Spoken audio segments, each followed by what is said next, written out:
Depuis janvier 2025, un combat sans précédent secoue le monde académique américain. D'un côté, la prestigieuse université Harvard. De l'autre, l'administration Trump, qui lui déclare une guerre politique féroce. Comment une institution centenaire se retrouve-t-elle prise dans un bras de fer politique aussi intense? On te raconte tout. Tout commence le 29 janvier 2025, avec un décret présidentiel choc. Les programmes de diversité et d'inclusion sont supprimés des contrats publics. Une mesure qui cible directement Harvard. Quelques jours plus tard, les financements fédéraux de l'université sont gelés, coupant une source cruciale de ressources. Mais cette offensive ne s'arrête pas là. En mars, Donald Trump monte encore le ton. Il menace de couper jusqu'à 2,3 milliards de dollars de subventions, accusant Harvard d'une dérive woke et de tolérer l'antisémitisme en référence directe aux manifestations pro-palestiniennes organisées par les étudiants sur le campus.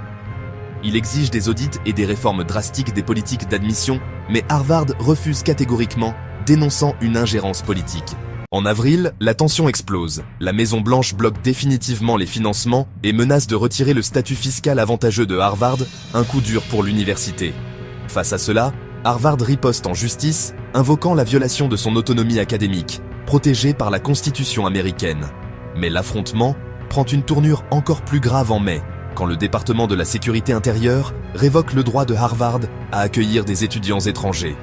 Cette décision, suspendue en urgence par un juge, a déjà provoqué des répercussions internationales, avec des universités allemandes prêtes à accueillir les étudiants américains affectés.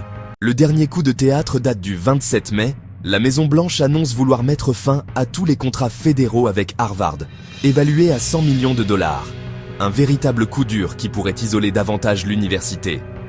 Alan Garber, président par intérim de Harvard, dénonce un chantage politique et alerte sur le risque de créer un précédent dangereux pour la liberté académique aux États-Unis. De nombreuses institutions académiques et ONG se mobilisent pour défendre Harvard. Mais pour l'instant, l'issue de ce bras de fer reste floue. L'université tiendra-t-elle bon face à la pression politique ou devra-t-elle s'incliner devant l'administration Trump? Alors, toi, qu'en penses-tu?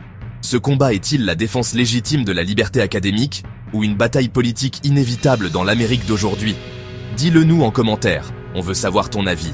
N'oublie pas d'aimer la vidéo si tu as appris quelque chose d'important et abonne-toi pour ne rien manquer des prochaines actus chocs. À très vite.